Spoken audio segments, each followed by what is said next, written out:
It's a new day and it's a beautiful morning here in East Sussex, and already the wood chip path that I did yesterday is looking well and truly at home.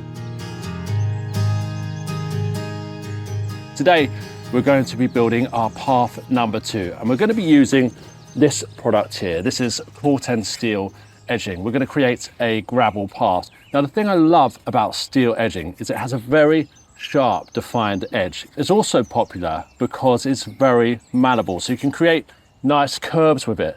You can bend it in any direction you want, so it's no surprise it's a landscaper's favorite. So you just simply work it into position. I know roughly I want to be about here. Just sort of put it in as firmly as you possibly can with your hands, and then what you want to do is use a bit of wood and tamp it down until it's firmly into position and you can no longer see the spikes here. So the reason you use a bit of wood is because if you were to just hit it with a lump hammer, it would start to skew and bend the steel. So you're trying to just do it in a nice even way. Now the trick is, don't tap in the end fully, because you need to make sure there's a little bit of give and a little bit of flex so you can join the next bit of edging. So leave it just proud of the grounds like that, but make sure you get everything else firmly in place.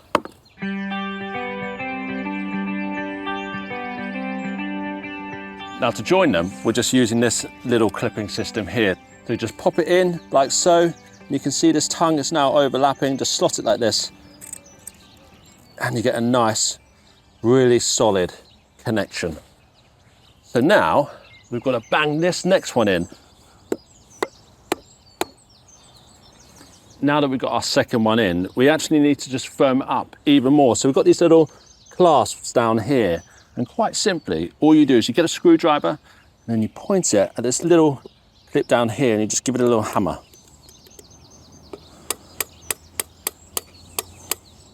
So when you're happy with it, when you're happy with the join of the two edges, all you simply do is use your pliers and then pull these little levers here, wrap them round, and that really does fasten it in place. So that's now nice and strong, and we're going to work on the other parallel edge now. Now it's really important to put a membrane down to separate our aggregate and the bare soil. You don't really want it mixing in, and it's also fantastic as a weed suppressant too. And this is just the standard geotextile or terrain membrane that you can get from your local builder's merchant. So I've got this cut to the size of the path, and we're going to roll it out like so. Just make sure it's covering your path. Just make sure that you have a little bit of membrane coming up the side of your edge here. That way it doesn't just collapse in to the base below.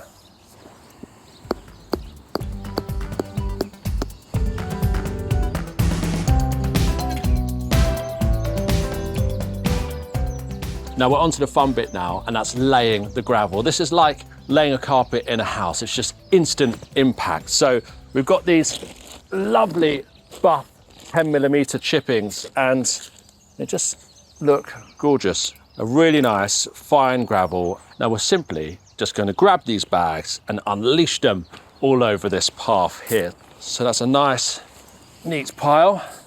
Just move it, spread it out, make sure the membrane is getting tucked in as you go, and just brush it up to that lovely steel edge there.